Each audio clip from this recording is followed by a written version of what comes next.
On the latest episode of Getting to Know Jew, we speak with Lisa Pelofsky. Pelofsky is the co-founder and CEO of Byrne, Pelofsky and Associates, a firm that helps clients fundraise for their causes and institutions.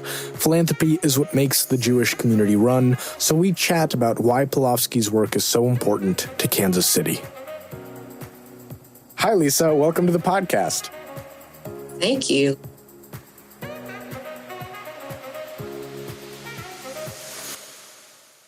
To launch right in, first of all, the words fundraising and consultant can kind of be like a catch-all for all kinds of things. So pull back the curtains for listeners a little bit. It would be great to hear from you what it is you do and what your firm, Byrne, Pelofsky and Associates, does. What does your day-to-day work look like? Yeah, that's a great question. I say that when you take a position in fundraising, there's always a line at the end that says, and any other duties as assigned, because it really encompasses a lot of different roles and wearing a lot of different hats. But in terms of our day-to-day here at Byrne Pelofsky, we provide nonprofit fundraising consulting to organizations locally as well as nationally. And we have a number of areas of expertise that we focus on. We provide capital campaign consulting, feasibility assessments or readiness assessments. We provide case statement preparation, grant writing, research, and a lot of things that fall under the category of how do I find donors and how do donors find me? And I would say that's probably the best description of what we do every day. We spend a lot of time talking to people, answering questions, providing direction, writing and preparing grant applications, interpreting public RFPs and RFQs and other kinds of documents that are asking for applicants. And one of our roles has been to go in and look at what the public agency is asking and help our client understand how they're supposed to answer the questions. Often the agencies provide a lot of different services, but in terms of quantifying outcomes and those kinds of things, it can be rather difficult for the average organization to sort of meet the demands that are required of an application. To ask maybe the obvious, I feel like a lot of conversations we tend to have about philanthropy are kind of wonkish, like we're all sort of in our world and we kind of know what we're talking about in some sense. Could you kind of give a broader overview of like, why does philanthropy matter? What's sort of the point A to point B of like somebody on the street receiving a service to the work that you do? To me, philanthropy is sort of the core of my being. I grew up in a family that was very philanthropic and believed in community activism, volunteerism, and providing funding resources to agencies so that essentially you could change a life, you could improve a life. I think it's our responsibility to take care of others and to, if we have the ability to give, that we should give. And I think it also makes your life much richer. It's very satisfying to know that you're needed. And it's also very satisfying to know that, how another person lives their life could be impacted by what I choose to do every day. I think when you look at issues like global warming and deserts and these broad issues that are sort of really challenging for our economy and for us to navigate, what you realize is that we live in a world where we're interconnected, and what I do one day will impact what someone else has another day. And I think we're responsible to take actions that are positive and supportive of one another. Otherwise, it just sort of seems like it would be a desolate world without those connections. And frankly, I think that's what COVID taught us is, people, the level of depression and issues around mental health and mental well-being really escalated as a result of COVID. And what did COVID do? It isolated us. And I think it was a great lesson of how important we are to one another. And that is, I think, the fundamental basis for philanthropy and for leading really what I believe is, a Judaic-driven life, which is what I think is really important, is a priority for me every day. So coming to kind of the Jewish element of this, starting with your firm has been consulting for some Jewish organizations in Kansas City, like the Torah Learning Center and the Hyman Brand Hebrew Academy. How does your work change or maybe not change when you enter that Jewish context? Yeah, it doesn't really change. There's a certain level of comfort because I feel as though I understand donors and funders and those involved when it impacts a Jewish agency or a Jewish community. I feel like it's a level of comfort that you don't have when we're working on other projects. However, I feel I've been so fortunate because I've worked on projects involving Buddhist temples, projects involving Baptist churches, project involving a number of Islamic mosques. And I have to say that when I get involved in those projects, it's very reassuring to me that they're expressing their faith and their passion for, following a ritual, following tradition, following the laws that have been presented to us. It increases the level of importance to me when I'm working on those kinds of projects, because there's really never a no in those settings. There's never we're going to not help that person. We're not going to support that family. We're going to turn them away. That just doesn't seem to happen. Whereas, in some arenas in the nonprofit world, you've got people who get included and people who don't. And that's where sort of the phrase of safety net has come from. We talk about some agencies as safety net providers because people fall through the cracks all the time. And a lot of these faith-based organizations are picking those people up, caring for them. And recently we were fortunate to work on Kosher Meals on Wheels project. And it was wonderful. I loved it. They're doing some great work, and it was interesting. I think that what that agency lacked, was the ability to connect to other Kosher Meals on Wheels programs and obtain some of the same resources that they were accessing. So that was one of the first things we did, was to connect them to groups like Harvesters.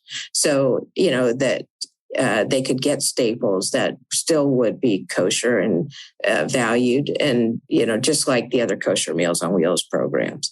So a lot of times, I think agencies, for us, what we try to do is sort of help them understand how they fit in a network, how they are like other similar agencies, and sort of reduce the level of, we're not eligible because we are a faith-based entity. No, you are eligible because you're providing the important value service. And can you also walk through kind of over the course of your career how philanthropy and fundraising has changed, or I guess like more in context of like what do Jewish organizations maybe most often miss when talking about or doing fundraising, sort of given those changes? I don't know that it's changed around public funding, but there's definitely periods where public funding is more readily available than others. And now is one of those times, through the recovery money and all the different fundings that have come from Washington to help people adjust to and respond from the COVID pandemic. And Jewish agencies, I think, often don't look at public entities as an opportunity. However, they are definitely a place where people can go to receive funding. And the issue is that you essentially, as a faith-based organization, you're eligible for all of the same kind of funding that most other nonprofits are eligible for. It's just that you can't, you have to have policies that show you don't discriminate and show that, you don't turn someone away if they aren't Jewish. And I think the Jewish community's done a fabulous job over the years of caring for the broader community through organizations like Jewish Family Children's Services and Jewish Vocational Services and other agencies, much like Catholic Charities and some of these other entities. They provide social service that is, mission-based, but doesn't exclude non-Jews. And so now to get to kind of the more personal element of Judaism, when it comes to your work and your career, how has Judaism influenced you? Oh, I think it's the driving force. I think my family and Judaism are the reasons that I do what I do. And, it's funny, they tell you not to give to people on the street, and, it breaks the system down, or it causes, whatever problems. Yet I still continue to do it. And frankly, I noticed that my father also does it. And I said to him one day, what prompts you to give to people when they ask on the street? And he said, I believe in hidden angels. And he said, and you just can't take the chance that one of them, that you'll miss helping these hidden angels. And I've really taken that to heart. And, he and my mom both, just are engaged and involved in so many different charitable activities, that has been sort of surrounding our family from inception. And so I think that Judaism is the key to that. And I actually wanted to ask you a little bit about your family, because you're a Kansas City native, with your mom also doing philanthropic consulting and your dad being a former KC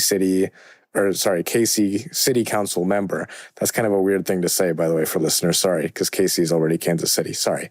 So, is that background, those kind of roots in KC, what drew you back from congressional work in Washington, D.C. in the middle of sort of everything? And how did your parents influence you to sort of follow in your mom's footsteps? Yeah. At some point when I was in Washington, I sort of felt sort of a sense of a loneliness. Our family's so close that I really just didn't feel like I wanted to live without being near them anymore. And that really drove me to come home. I was concerned that I wouldn't find interesting work in Kansas City, because I thought I was sort of doing the kind of work that could only be done in Washington. However, as it turned out, I've had a great fulfilling career in Kansas City, doing many similar kinds of activities. And, having parents that were engaged and involved, really set the tone. I mean, we all, things like Election Day, it was like, I always thought Election Days were holidays because they were so important in our house. And you always had to sort of report in on what you were going to do on Election Day. Were you going to work a poll? Were you going to answer calls? Were you going to help get people rides to the polls? And, what was your role going to be on Election Day? And I was sort of surprised later in my life to find out that lots of people didn't really think much about Election Day. It wasn't a shared holiday like I had assumed. So, I think in some ways they really set the bar high. However, I'm glad that they did in retrospect, because me and my two brothers have sort of followed in their footsteps in doing what we all think of as sort of mission work. And each one has kind of pursued different professional activities, but it's always, we're always sort of fighting for causes and working on behalf of people who are underrepresented and that kind of thing. So needless to say, it's, sort of a family affair.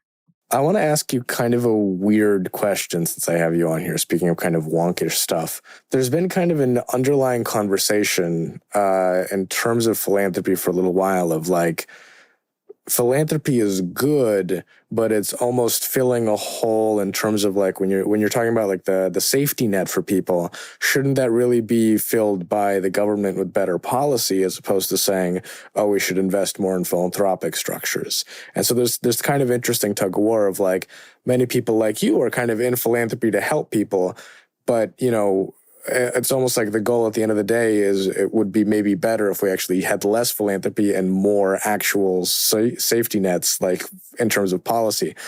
How does that kind of, I don't know, either influence your work or sort of when you're thinking about the field and what's happening, how present is that conversation? How is that sort of, that tug of war kind of playing out?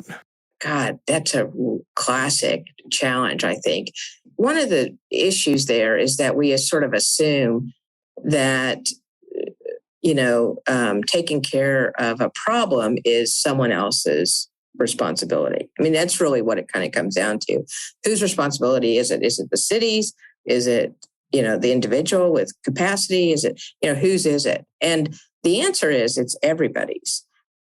I think, would it be great to have better policies around issues like healthcare access and supportive employment training and things that would really improve people's life? Of course, absolutely it would. However, when you're looking at bureaucracies, they move slowly.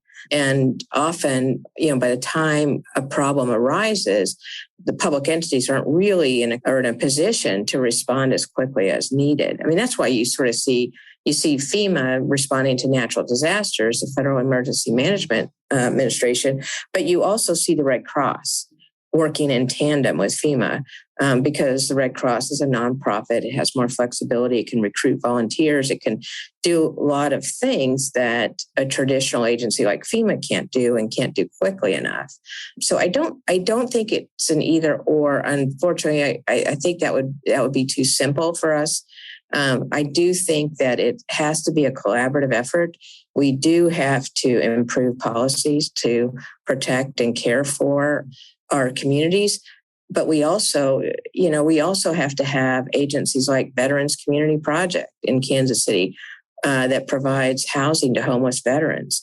They build tiny houses to respond to the homeless issue. We expect people to serve their country, and we have things like drafts to institute those policies. However, when they return, we're not really prepared to take care of them properly. And as a result, you have to have agencies like Veterans Community Project who respond quickly and begin to, build tiny homes and place people. So there really has to be a lot of synergy and synchronization between the public agencies and the nonprofit foundations and nonprofit agencies to care for everybody. And I think that system works for the most part. I think there's been times where it's worked better than others. There's been administrations who have been better at, these kinds of things than others, have been more responsive. But without both sides of the house, I don't think we can care for our community, or at least I don't think we can care for them nearly as well. And, if this was sort of a just system where everybody had equal opportunity at birth, and your address and your skin color didn't affect your outcomes the way they do, then it would be much different. But, I think that those advantages, as they're referred to as white privilege and, other kinds of privilege, is a reality. And so there's going to be populations that thrive, and there's going to be populations that struggle. So there really has to be a balance between public and private to help equal out the foundation for everybody. So the last question I've got for you to kind of ease off of all of that, what's your favorite part of the Kansas City Jewish community? I enjoy the holiday celebrations a lot. They bring back a lot of good memories from synagogue and Sunday school and things like I was fortunate enough to go on the Kansas City pilgrimage to Israel.